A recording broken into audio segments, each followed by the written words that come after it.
Varicose veins తో బాధపడుతున్నారా? దసరా సందర్భంగా ఉచిత కన్సల్టేషన్, సర్జరీపై 20% వరకు డిస్కౌంట్. నమస్తే అమ్మా. నమస్తే అమ్మా.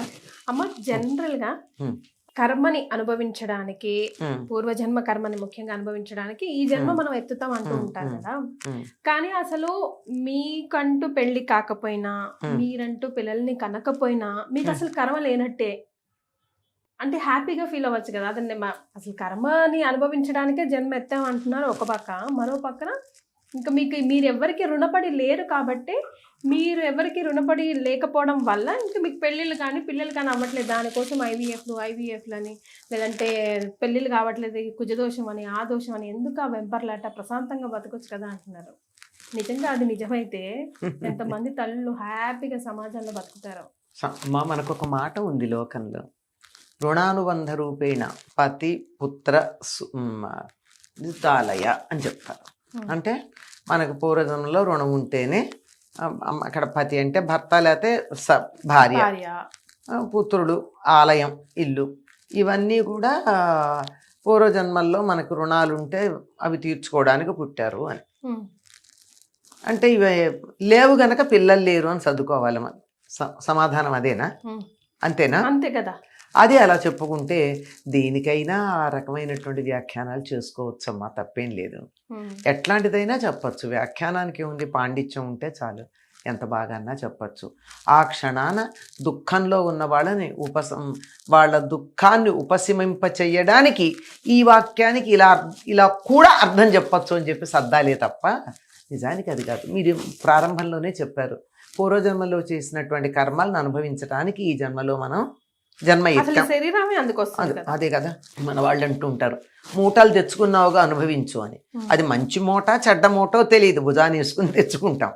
దాన్ని అనుభవించడానికి వచ్చాము అన్నప్పుడు ఇది రుణం తీర్చుకునే అవకాశం లేకుండా పోయింది. ఇక్కడ అది వచ్చిన సమస్య, అది మర్చిపోతున్నారు. ఇప్పుడు నాకెవరో రుణపడ్డారు, లేదా నేనెవరికో రుణపడితే నాకు పిల్లలుగా పుట్టే నన్ను ఏడిపించుకు తిన్నారు. పిల్లలు ఏడిపిస్తూనే ఉంటారు కదా. ఏడిపించని పిల్లలు ఎక్కడున్నారండి? చాలా అరుదుగా ఉంటారు. అసలు ఆఖరికి రాముడు కూడా వాళ్ళ నాన్నని ఏడిపించాడు కదా. ఆయన మాట పట్టుకుని ఏడిపించాడు పాపం, సంతోషానికి అనుకో. ఆ విధంగా ఉన్న రుణం తీరింది అక్కడ. ఇప్పుడు రుణం తెచ్చుకున్నాను నేను, కానీ తీర్చుకునే అవకాశం లేకపోయింది కదా. అది అట్లా అర్థం చేసుకోవాలి తప్ప అసలు అంటే ఆ క్షణాన పిల్లలు లేరిని ఏడిచే వాళ్ళ కోసం మనం ఈ రకంగా నీకేమో అప్పులు లేవనుకుంటాను, నువ్వు అప్పులు చేయలేదు, నువ్వు అప్పులు తీర్చక్కర్లేదు, అందువల్ల నువ్వు హ్యాపీగానే ఉండు అన్నావు. అది సర్దిబాటే అంటారు. అక్కడికక్కడ వాళ్ళకు ఉపశమనం, కొంచెం ఓదార్పుగా చెప్పడం, ఏం పర్వాలేదులే మరి ఎప్పటికి తగ్గుతుంది, తొందరలో తగ్గిపోతుందిలే అని ఓదారుస్తాం కదా. అట్లా చెప్పడమే అని నా వ్యక్తిగతమైనటువంటి అభిప్రాయం. అంతే, వ్యక్తిగతమే. మరి ఇంకా దీనికి వెనకాల ఏమన్నా ఉందేమో నాకు తెలియదు, కానీ మామూలుగా అయితే నాకు తోచింది అది. కానీ సంతానం లేకపోతే ఏం జరుగుతుంది? అది కూడా పెళ్లి కాకపోతే ఏం జరుగుతుంది? ఏం జరుగుతుంది అంటే మనకున్నటువంటి రుణాల్లో ఒక పెద్ద రుణం తీర్చుకోకుండా వెళ్ళిపోతున్నాం మనం ఎవరికి రుణపడి లేము. అందువల్ల వాళ్ళు పుట్టలేదు మనకి, వాళ్ళకి మనం ఏం చేయాల్సిన పని లేదు. ఎందుకంటే పిల్లలకి చిన్నప్పటి నుంచి చేసి చేసి చేసి అంత చేస్తారండి, అదంతా రుణపడి చేస్తామనుకుంటున్నాం. కానీ మనకి అసలు రుణం తీర్చట్లా మనం. ఇప్పుడు అసలు రుణం ఏమిటి? పితృణం అంటారు. పితృణం తీర్చట్లేదు కదా. పితృణం అంటే పితృదేవతలు మనకు శరీరాన్ని ఇచ్చారు. పితృదేవతలు అంటే మన తల్లి తండ్రి మాత్రమే కాదండి, ఆ వంశం అంతా, జీన్స్ ఏవైతే ఉందో అదంతా,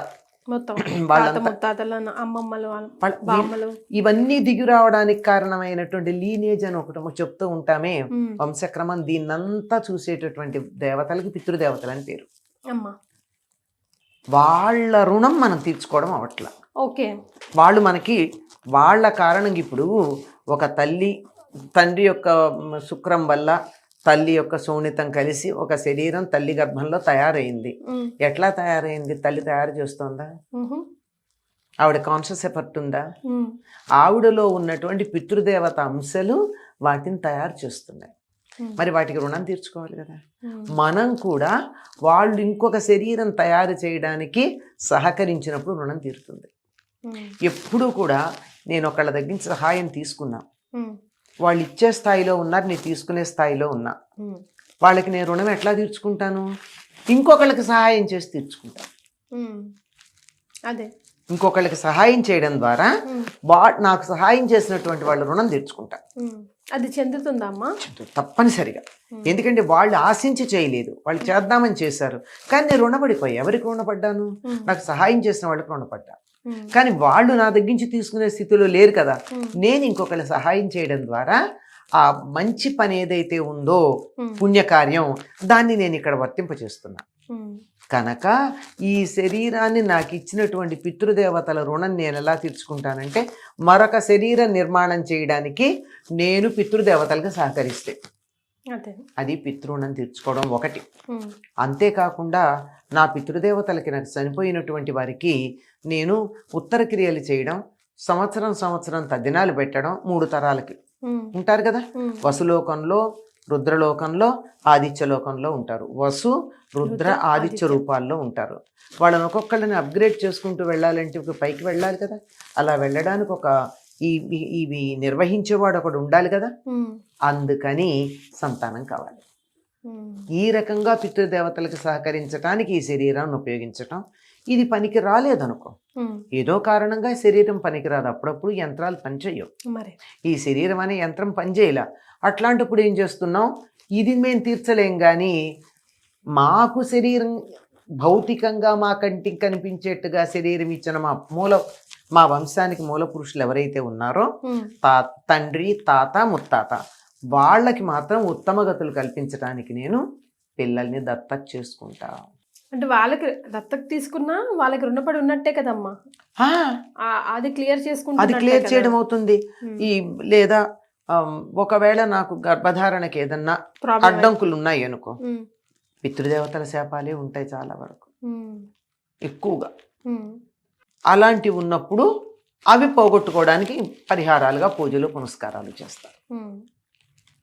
ఇప్పుడు రఘుమహారాజుకు సంతానం కలగల. ఎందుకు కలగలేదు అని చాలా కాలం అడిగితే వశిష్ఠులు చెప్తారు, నువ్వు నందిని ధేనువుని నిర్లక్ష్యం చేసి వచ్చావు, నీ భార్య ఋతుమతిగా ఉందని, కనుక నందిని ధేనువు యొక్క శాపం వల్ల నీకు సంతానం కలగటం లేదు, కనుక నందిని దేవుని తృప్తిపరచు, నీకు సంతానం కలుగుతుంది అన్నాడు. అదే చేశాడు. అదుడు జన్మించాడు రఘుమహారాజుకి.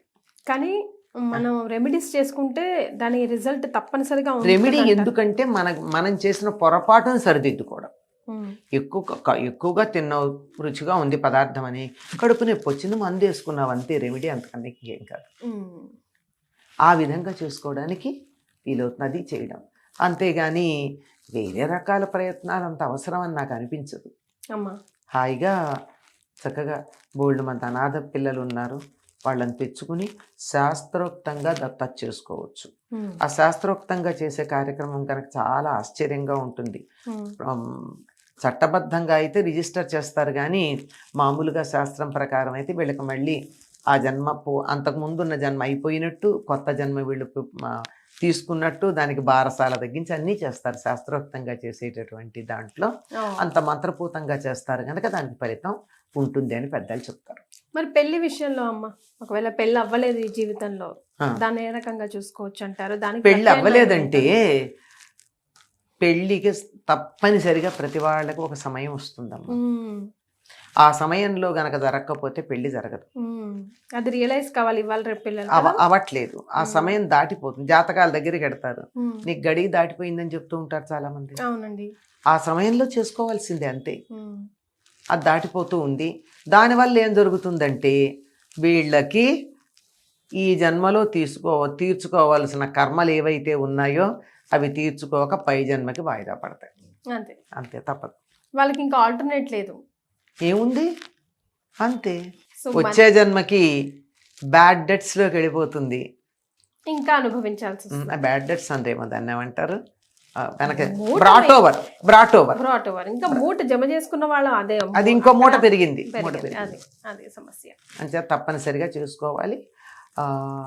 అతి కొద్ది మందికి మాత్రమే బ్రహ్మచర్యం నుంచి నేరుగా సన్యాసాశ్రమం ఉంటుంది. పెళ్లి చేసుకోకపోవడం సన్యాసం కాదు. సన్యాసాశ్రమం తీసుకుంటేది పర్వాలేదు. సో ఎట్టు పరిస్థితుల్లో పూర్వజన్మ కర్మని ఈ జన్మలో మనం అనుభవించాల్సిందే. మాకు పిల్లలు లేరు గనక మాకు అప్పులు లేవా అని అనుకోకూడదు. అనుకో. అప్పు తీర్చుకునే అవకాశం రాలేదు, అప్పు పేరుకుపోయింది అనుకోవాలి. Yes. Thank you so much అమ్మా. నమస్తే ధన్యవాదాలు. అమ్మ.